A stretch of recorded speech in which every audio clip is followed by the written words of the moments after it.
So without further ado, we have a really great group of companies presenting. We'll start with Nabil from Sonic Engine, and you're on the clock for 2 minutes, man. Hi, everyone. I am Nabil, co-founder of Sonic AI, a tool that let anyone build and launch Web3 game without knowing how to code. Just type what kind of game you want, and Sonic built it for you. It's fast, easy, and works across different chain. Today, game making game is really hard. You need developers, blockchain expert, artists, and even then it take months. Most creator give up or never launch. Sonic AI fixed that. We have built a no-code game engine powered by AI. You can drag and drop or use AI prompt and launch your game with just few click, integrating NFTs, tokens, and wallet. We are already live on Solana mainnet with a pump fund token launch system, and it's working. Gaming market is validated and it's a huge market. The gaming industry is over $250 billion market. No code tool and Web3 gaming together is over $100 billion opportunity. And this opportunity, we make money in two ways. The first one is pay as you build model, or we call it credit model. The second is subscription or SaaS-based model for those studios or indie heavy game developers.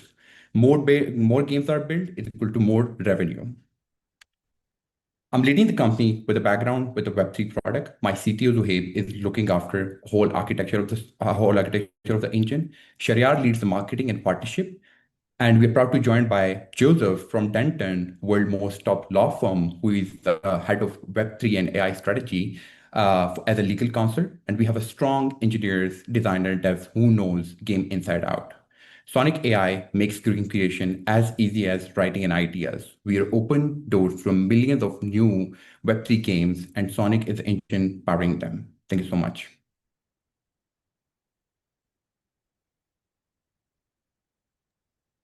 Awesome, man. Well, you actually did that under time. So for everyone else pitching today, he is right on time under 2 minutes. So props to you, man. Yeah, and so remember, everyone's going to get 2 minutes to pitch, and then we have 6 minutes for kind of or 5 minutes for investor Q&A back and forth. Also, shout out to Dentons; they're also our legal partner as well. Great group of law firms there. But yeah, first up, Artok. Think you raised your hand. We'll have your kind of feedback, and we'll start the time now. Yeah, sure. So my question here is that, like I would say, my main concern is that to build a game, it takes a really big team usually to build the games that people want to play. I I've seen a lot of kind of games that I build, but like no one will play it. And the main concern here is, would it be able to build a really cool game with your platform so people would be interested to play with it? And as well, the next one is regarding the situation in the market of Web3 gaming. We've mostly seen that player models and most of the models in the gaming, in Web3 gaming, not working too well. So, do you think that Web3 gaming would be still growing, so you will have enough market to have like good Uh, consumers there? Yep. All right. So the creating a cool game, it's a job of a game designer, right? And we take an idea from a creator and turn that into game design. Now, if we look back for the gaming space has been boosted by hyper casual games with over $100 billion plus market that has been boosted by hyper casual game. We're not talking about AAA games. We're talking about small addictive games, such like a Candy Crush or Headball, or very famous game. They're like very 2D games or very easy to build or easy to play, which can pass on your time. So our engine has a capability to build those sort of games very easy and a very clean code, or you can say clean storyline. A second is play to earn game, right? So most of the issues in the play to earn game or Web3 gaming is the economy design. And to come up with that, economy design could be done very easily when you are using someone else token or you are using a buyback power. So it also depends on the creator how he's going to design the economy, right? So we provide infrastructure, we provide the whole engine. The idea was provided by the creator, and we built a whole game for them. And we believe that the economy system for Web3 play-to-earn game is improving day by day. And we have seen more games are currently getting more traction over the time period. Thanks for answering. Thank you. Yeah, thanks for the feedback, Arctic. Thomas? You guys, thanks for the presentation. So, cutting straight to the point, I've at this point I've seen a lot of similar pitches of like very easy game engines or game building engines. But I guess what differentiates you guys from all of the others who may be doing something similar, particularly with the advancements in AI that, I can now type a prompt to make a video, and I'm assuming something is coming pretty quickly for creating a game if Google or someone similar with a lot more resources hasn't done it already. So, what differentiates you guys in that on those vectors? Right. So the first thing first, which we believe that differentiate from every single platform is the deployment. We offer one-click deployment over different platforms. That is Apple, Google, and our platform at the same time. A second thing is Web3 centric. We offer a launch pad for the games that directly launch their tokens on currently for Form Fun, but later on we're gonna bring that audience to our platform. The third thing is that it's not about just entering a prompt. The prompt, when a user enter a prompt in the engine, it creates a storyline, game design, as well as a code mechanics. Now the user have access to edit and scale that whole mechanics to a different level.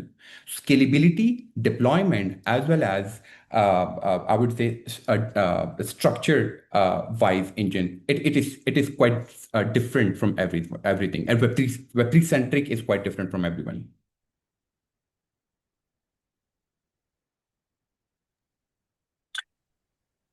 Awesome. Thanks for the chip in there, Thomas. Jenny, yeah, please go ahead. Can you explain your revenue model?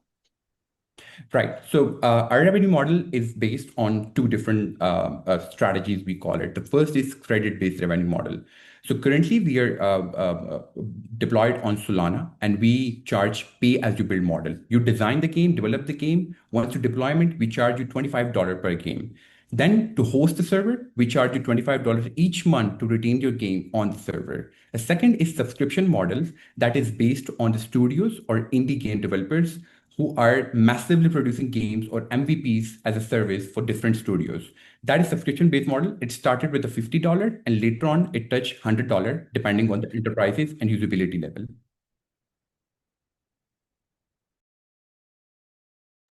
Perfect. And that is time. Thanks everyone for the feedback.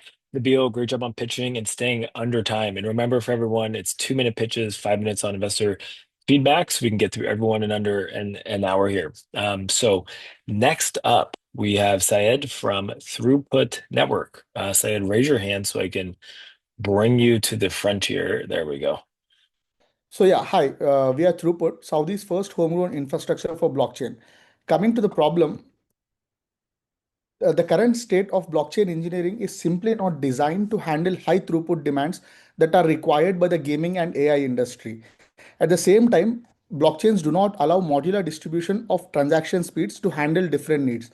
For example, throughput needed for a multiplayer online game is quite different from a payroll solution product, which ultimately underutilizes or overutilizes the blockchain networks. And we have already witnessed that when ETH network saw the downtime when CryptoKitties was launched. Hence, we at Throughput have come together to build a solution that can handle throughput on demand.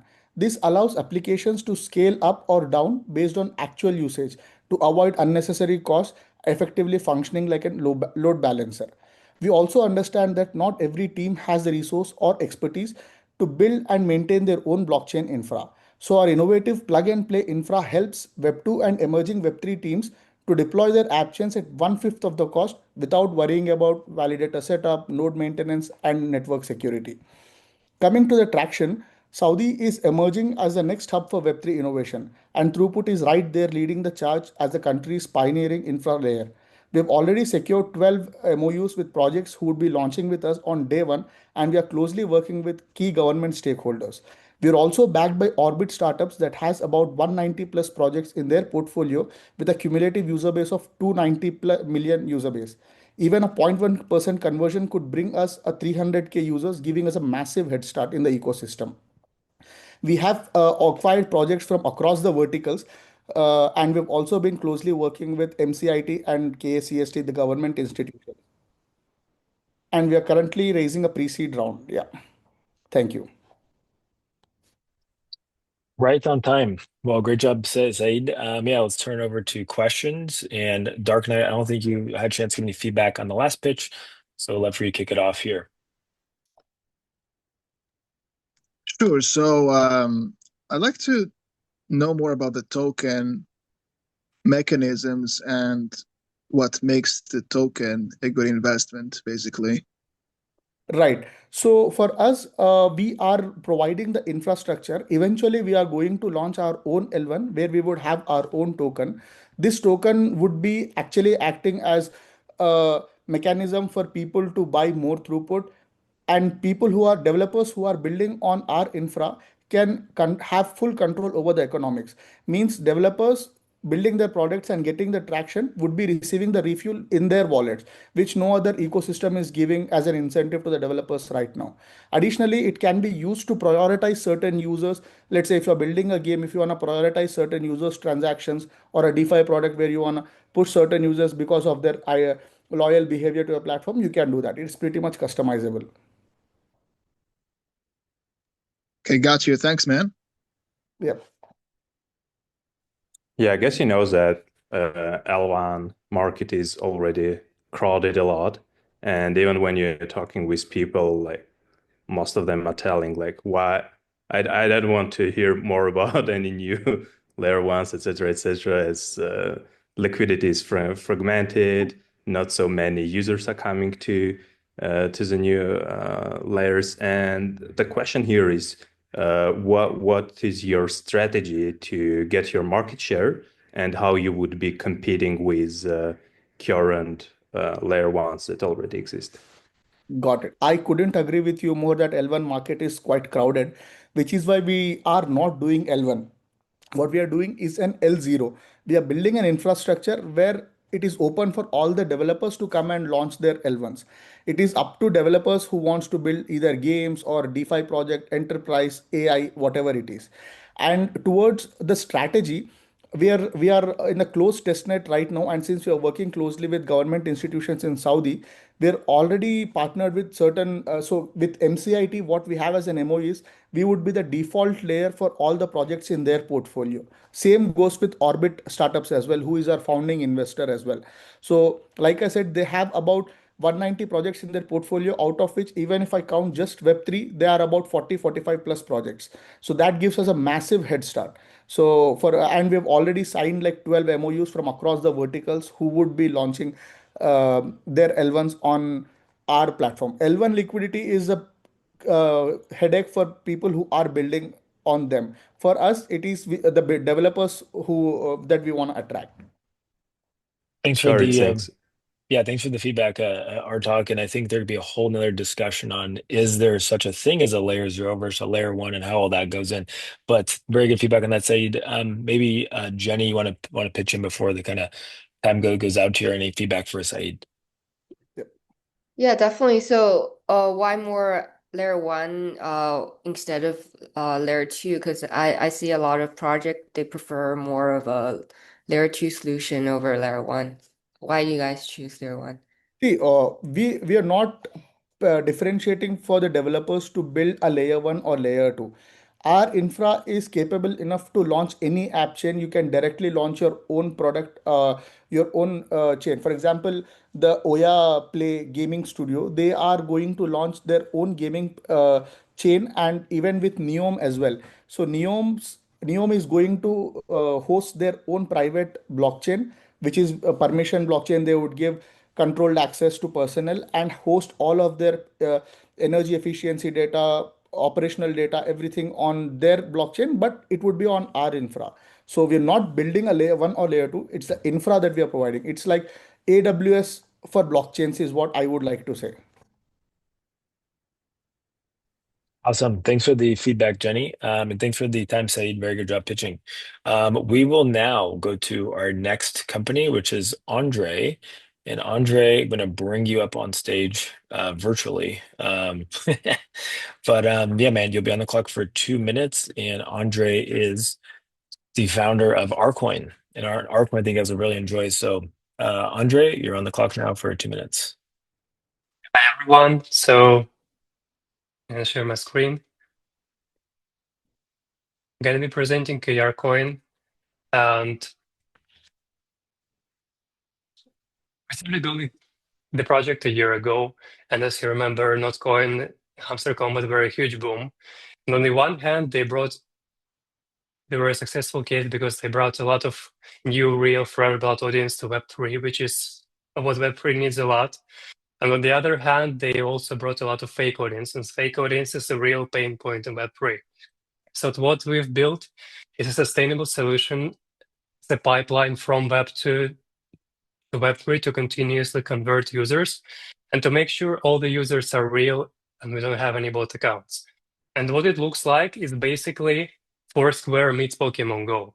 And on the Pokemon Go side, we have a user app which is really interesting for users, where they basically battle for the land and they'll be able to get NFTs for free of the land, and that gets a passive income from it and trade the NFTs on the marketplace. And we see it's really interesting for our users. And on the business side, and we see we have a really good traction.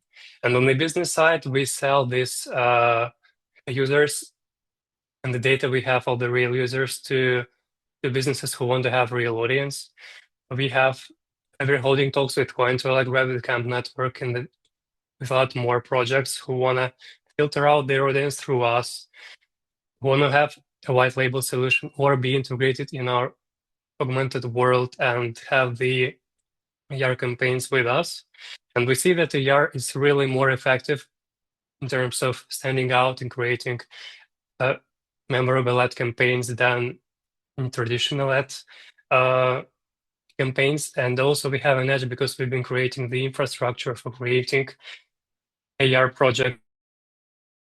And that is time. We are bringing the shot clock back to demo days of meetings. So sorry, I'm trying to give you have to keep the pitches at 2 minutes, but great job pitching. We'll now move it over to the judging panel, which if you can kick it off, Thomas, that would be great. And then if you can stop sharing screen so I'm not double seen, even though some of you may be like seeing my face double, but probably not everyone. So yeah, Thomas, maybe you want to give some feedback on the last pitch.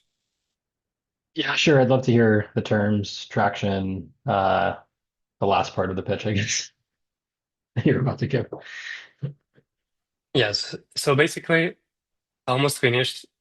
I didn't say the part that we are raising 385K, and we projected that with that amount of money, we'll have 12-month runway and we'll be self-reliant in terms of revenue. Also didn't say that we have a co-founder who is really proficient in terms of CPA, and we have a CPA less than 50 cents, and we can convert and monetize the audience really quick. And so this is our PowerPoint.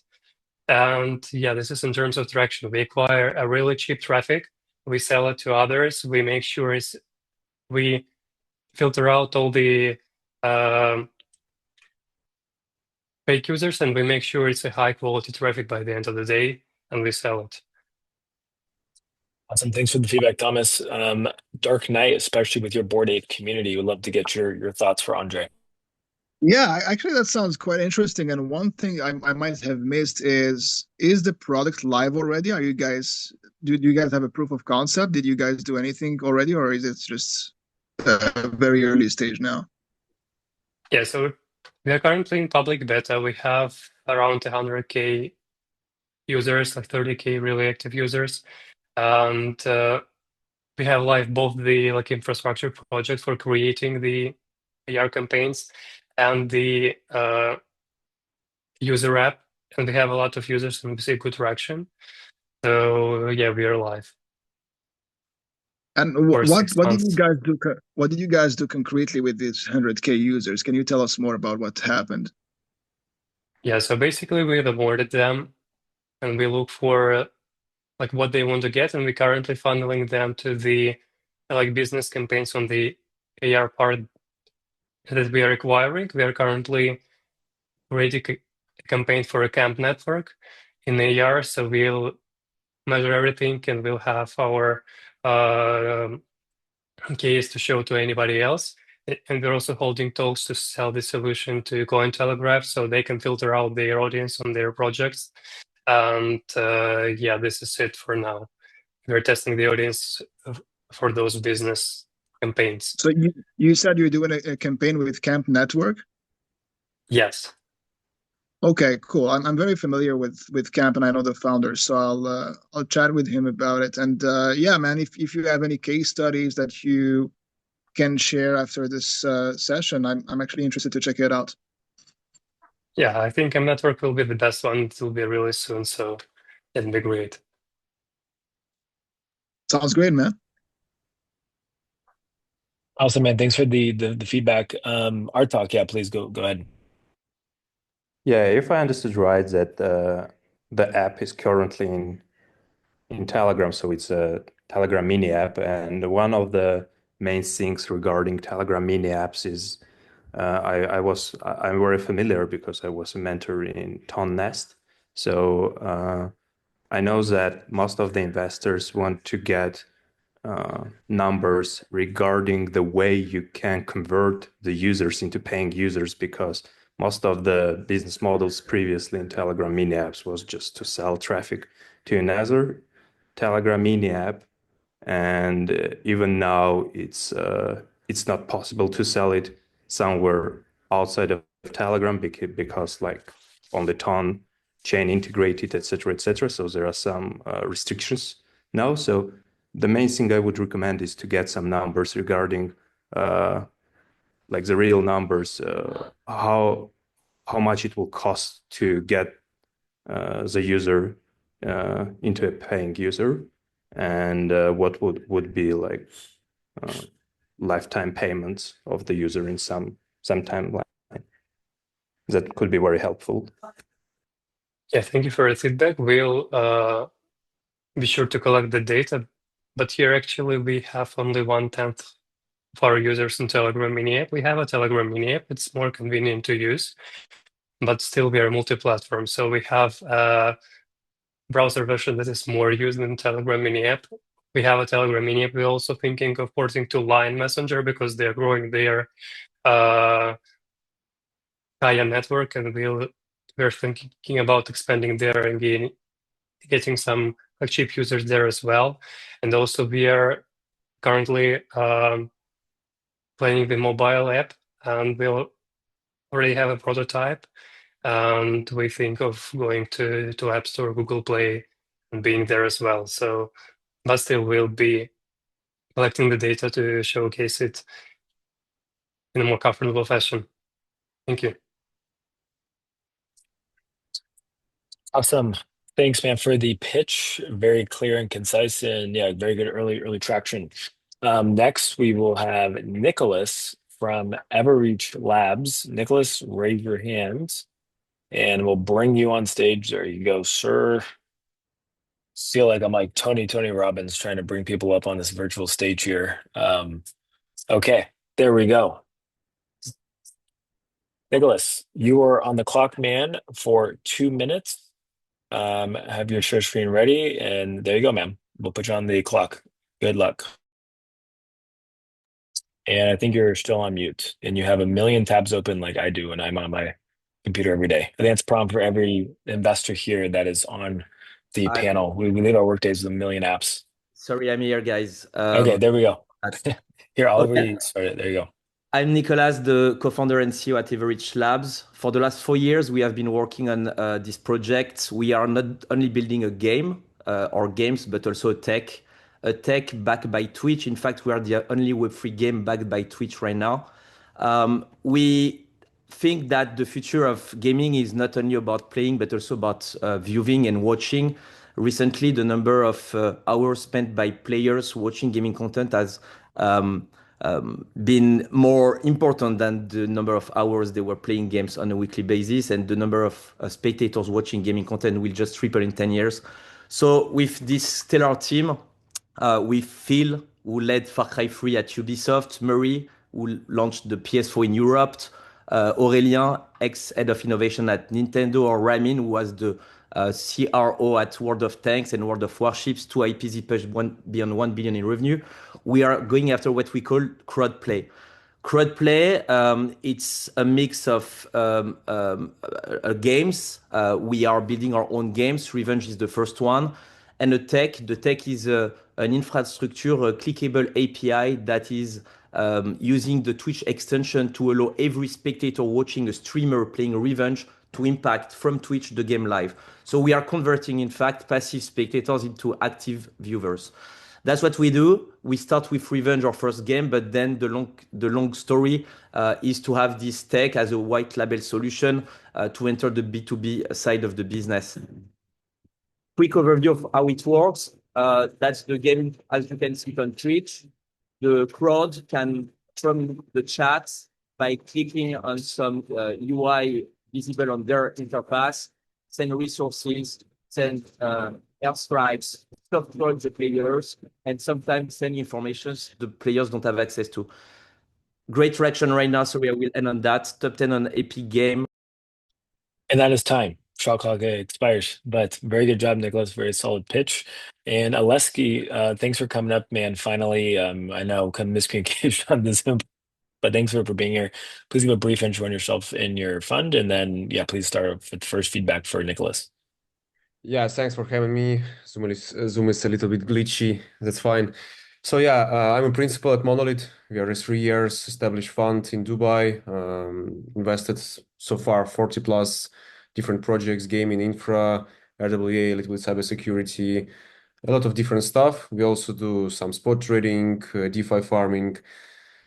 A lot of, I think, at this time, being venture is a little bit struggling, but it's good to see a lot of great projects right now. And I want to probably to ask you, great pitch, great team. My main question here is, what is your launch time? And what's going to be your QL, I don't know, big gamers base that's going to help you to actually get a successful launch on the Web3 market? Yeah, for sure. Nice to meet you, man. So we launched the game in Q4. The reason is that I'm currently closing a round with Saudi's VCs.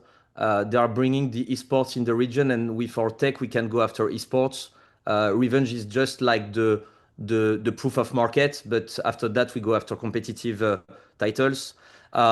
We will launch the game then when the run will be closed and when the admin will be finalized with them. So targeting end of the year. The strategy for the user acquisition is simple. We are backed by Twitch, so they are at their cost backing us for user acquisition and Twitch drop campaign.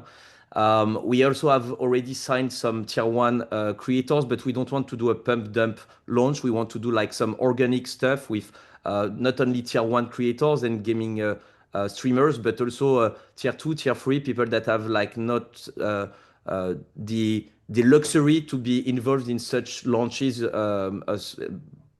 by gaming studio, in fact. So we want to do this kind of stuff, and we will go after all the Twitch X Web3 friendly countries, LATAM, Europe, US, CIS, with localization of the game for the pre-alpha. So that's what we are launching in Q4. It's just the pre-alpha of, I think, an ambitious title, yes. Okay. May I ask one more question, right? Yeah, for sure. The next one is like gonna be very easy at one point, but it's tricky for all the games.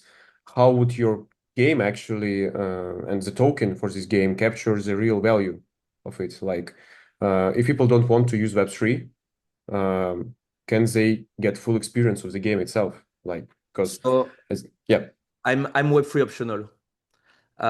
We decided to move from a Web3 native project 1 year ago when we saw the evolution of the market to a Web 2.5 design. The token won't capture all the revenue of this ecosystem. The fiat will be first driven, like will drive the equity first. We have integrated the token as a payment method. We do exactly what is doing FIFA with EA Pay. We have designed EverPay. Everpay offers 20% discount if you use the token to purchase anything, everything in the ecosystem. But if you want to purchase that with your credit card, you will do it. So the goal is, I think, to bring some value on the token and some attraction on the token when players will stick around, as we do when it happens on FIFA. People use EA Pay only when they spend a lot of time on the game. But if you just jump on some games, you use the PlayStation Network payment. That's what we do. We are top 10 on Epic. We had to play with their rules. We are on Steam with 50,000 wish list. In total, we have a bit more than 500,000 people pre-registered for the launch right now. Epic, Steam, and on our SocialFi dashboard, everything together. So yeah, we just decided to go after the volume of players where they are right now. It's Web2, but still we want to go after Web3 users by offering them rewards, incentives, and yeah, I think advantages in the ecosystem. Awesome. And then I will be right for the time as I want to get Thomas to kind of say a few words because he raised his hand earlier. Thomas, please. Yeah, so you said you're either Twitch was directly investing or supporting you guys. How many games do they do that for? Is this like very rare? Is it they do this for a ton of games? Yeah. And then you mentioned, kind of Q4 being the alpha version. When is like full live version? I know how these gaming cycles can be when you just keep delaying forever and then Yeah, people suddenly hate you. for sure. Nice to meet you, Thomas. So it's very rare to have Twitch involved in a Web3 project first, but also in Web2, because we were invited at TwitchCon 1 month and a half ago. We were the only indie gaming studio on site, and we were invited with like a 30-meter square booth, 4 screens. 500 people played the game, 200 creators gave us their contact for the launch, and 90% of satisfaction in a Web2 community, gaming community. So it's really rare to have this kind of relationship with Twitch. We are launching the pre-alpha end of the year, plus 8 months, we entered the full game launch. So mid of next year. Sweet. Thanks for the pitch, Nicholas. Very good job. Next up, we will have Trevor. Which Trevor, raise your hand. I'll bring you up. You can't start your pitch, but again, all the VCs, thanks for coming on board, especially Alexi at the end here, and then Toby's also on, but Toby will say some few words at the very end.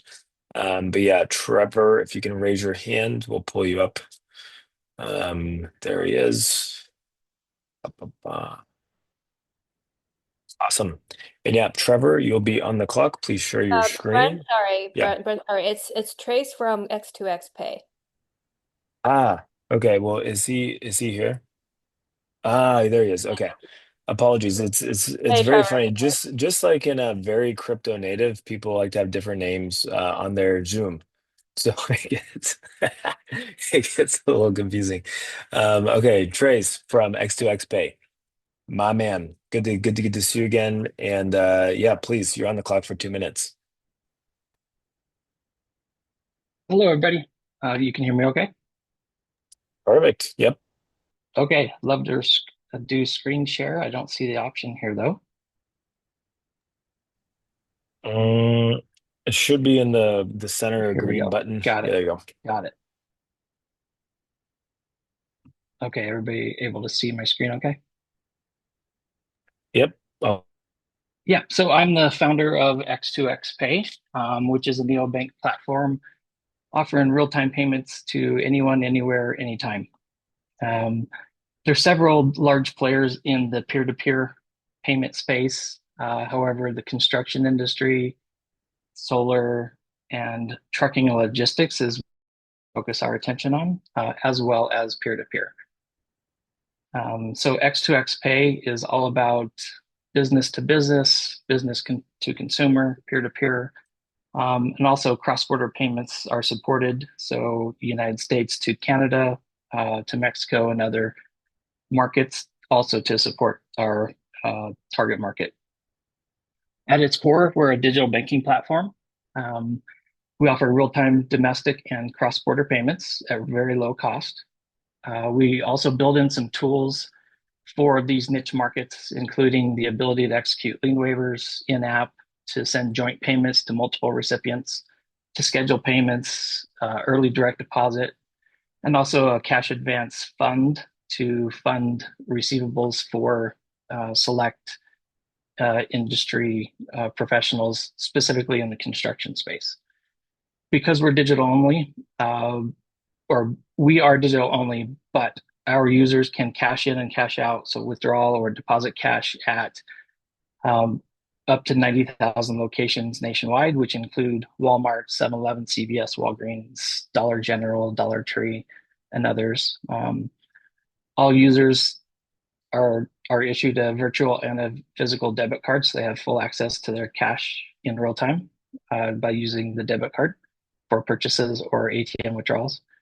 And then also for the construction industry specifically, we have a user directory so users can search, review, and connect with others.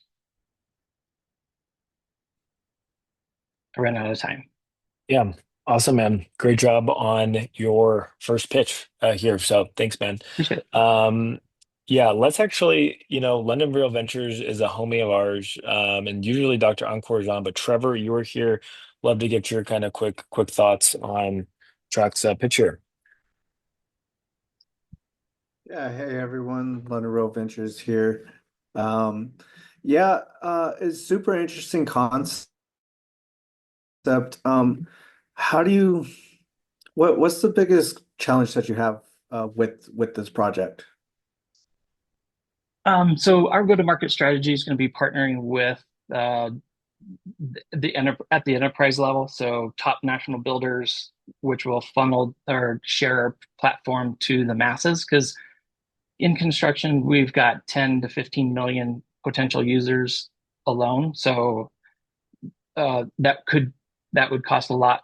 It would be heavy with marketing dollars. So our strategy is to go to the builders, bring an affiliate program to them where they share downstream with their trade partners.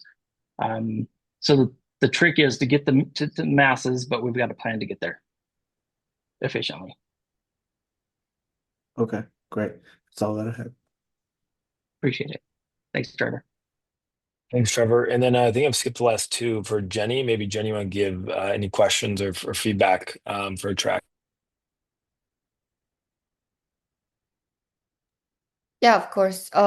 So I see that currently your TAM is marked as US only. Can you tell me about your current geography and like what geography are you expected to extend in the next few years? Yes, yeah, heavily focused on the construction industry in the United States initially. But the construction industry is served by out-of-market or cross-border suppliers, and a lot of labor money goes to other countries. So there's a lot of money that would go to Canada and to Mexico. So that's our first initial focus.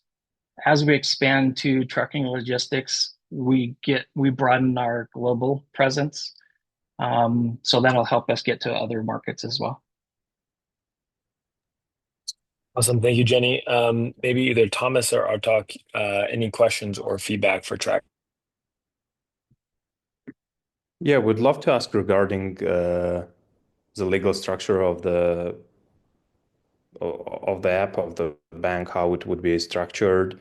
I think that's quite an important question when you're building the payment tool. Sure. Yeah. So are you talking about from a regulatory perspective? That's right.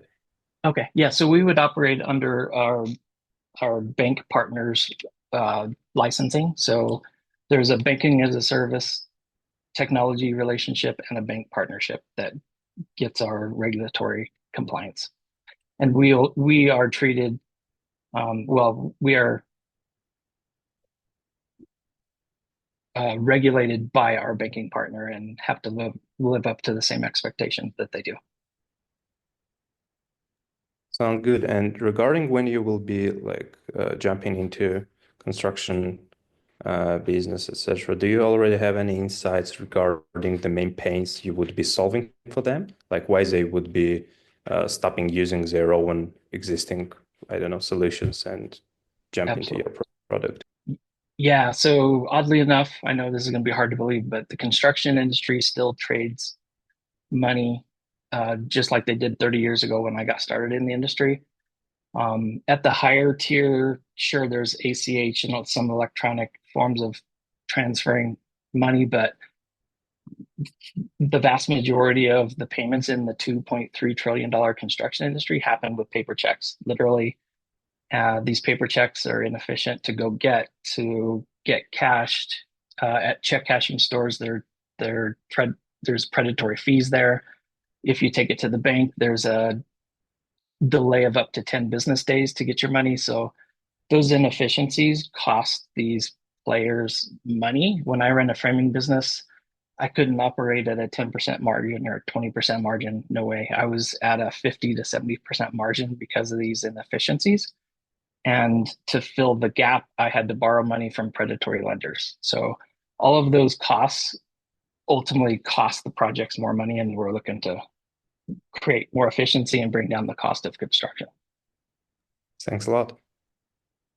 Thank you. Awesome. And that was right on cue. So thanks for the time track, regular up pitching, man. And yeah, solving a real world problem, which especially in Web3 we don't come across as often. And then lastly, on the 2 minute pitches, before we go to the lightning rounds, we have Nick from Orbit Group. Nick, good to see you. Gonna bring you up here as well. And yeah, man, please share your screen and then you'll be on the clock for 2 minutes. And Nick, where are you calling from?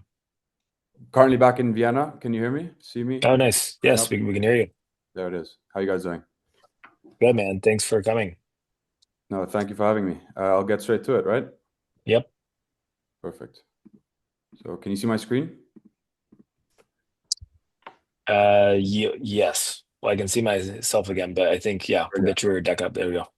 So I grew up in a 4th-generation family office and saw early hand how trust drives investing, right? What if it was built into the system itself? And that's Orbit. Today, we still wire millions upfront to founders before you even know them, right? And just hope it works out. Upfront, the highest risk possible. You wanted data, you got promises with no idea about where the capital is going. I saw it firsthand. I was building Volu, great traction with revenue until my friend came and said, hey, can you help me raise? I, of course, went to my investors and said, this is Finn. They came with their reasons not to invest, right? I don't know him. Where will my capital go? That's where I went to them and said, hey, I'll give you a different look at it. What if I hold the capital and we'll release it monthly based on monthly burn and traction? That worked. And that idea became the infrastructure for Orbit, right? The infrastructure for modern capital allocation, where trust, transparency, and intelligence are built in, and every dollar is tied to actual execution. So how it works? Founders onboard into their AI-powered command center. They log updates, track burn, and launch a round, but raise in tranches, not in lump sums. For investors, the OCAS portal, funds are deployed month by month, and Orbit's AI flags capital misuse and freezes funds in escrow before the damage is done. But the AI, of course, doesn't stop there. Orbit's AI acts like your capital co-pilot of your data, guiding investors and founders through their deals. We're currently already onboarding VCs, family offices across 5 continents, with 8 custom white label solutions for VCs, along with 20 companies offering us a 1% stake of their company. We're a global team based in Switzerland and Singapore with a full C-suite. Okay, and that is the shot clock. But thanks for the pitch, Nick. And I think a lot of investors here would probably agree that if SBF had this, then maybe FTX would have been a total disaster. So yeah, but first let's start with Thomas. Thomas, I love your feedback. Yeah, really cool idea. And looks like you built out a lot of it already, which is exciting for us as VCs because you've de-risked it a lot. So talk to me about the upside though, because I'm assuming in this model there's no token unless I'm missing something, and then there's some constraint on the overall upside unless I'm missing something. So talk me through the valuation and how you're thinking about how big this can get. Well, I don't really want to think about how big it can get. I want to think about what we are doing now to make it get there. First of all, the reason why I didn't mention the token really is because a lot of projects have the token is their everything. For us, that's not the case. The token is just a small utility. For us, it's the proof of funds system. I've had hundreds of calls with founders with investors where I don't know if they're liquid. And we built this token system where you stake and verify the capital that you have, either using your bank deposit or using token. And that's our system to verify investors actually have the capital to invest. Why would they trust you though? Why would they trust Orbit? Well, they need to verify that they have the capital, right? If they want to join wait lists on founders' companies, if it's a 100K minimum ticket, before they can actually join the wait list, they have to show the founder like, hey, I'm not going to waste your time. I'm actually good for it. Here's my proof of funds before to show, hey, I actually have capital to invest. I'm not going to waste your time. I went through it myself, 500 calls where I didn't know if the guy was liquid or not. And this would have been a good filtering system to know, okay, instead of 500 calls, it's 30 with people that are actually liquid. If that clarifies. Yeah, thanks for the comments, Thomas. Definitely a good point. Oleski, I think you have your hand raised, please. Yeah. My point here is whether you could grab a really good projects onto your cap table for investors, tier 1, tier 2, because they wanna as all our other investors and founders have the money right here and right now. Why they would accept the terms on the quarterly basis to receive the money, then provide some information on some platform to receive again some money. So actually, do you have an ability to grab tier 1, tier 2 projects from the market? That's a really good question. That came up pretty early when we were developing this, of course, which is why we have a big focus on white label and building for VCs and family offices are included. And we just send capital up front. And we know the VCs are the ones with the power to say, hey, we're going to give you $1 million, but these are the conditions, right? We're not going to give it up front. And it's fully customizable with our white label. The VC can decide, okay, 6-month tranches or month by month or in quarters. So that's the model. Customizable however you need it, how you see fit.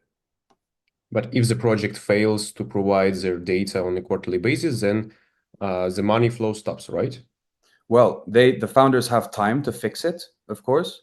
But if it's clear that the founders are not trying, of course, the money is still in Orbit escrow, right? So if the founders are misusing capital, not showing you transparently where the capital is going or not hitting milestones, you as the investors, based off the contract, can cut the capital and reallocate it to another potential unicorn.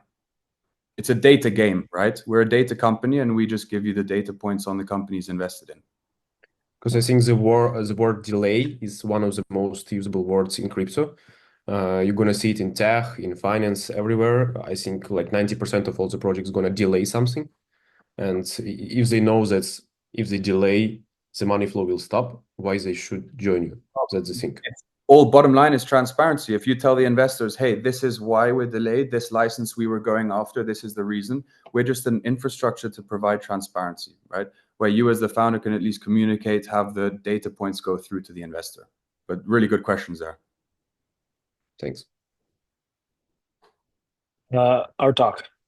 Yeah, I really like the product idea. I really liked when something in investment space is getting improved. And the question here is, why do you need this 3 million to make it happen? Because if I understood right, the product is ready, right? So you can onboard like clients, etc., go make your go-to-market strategy.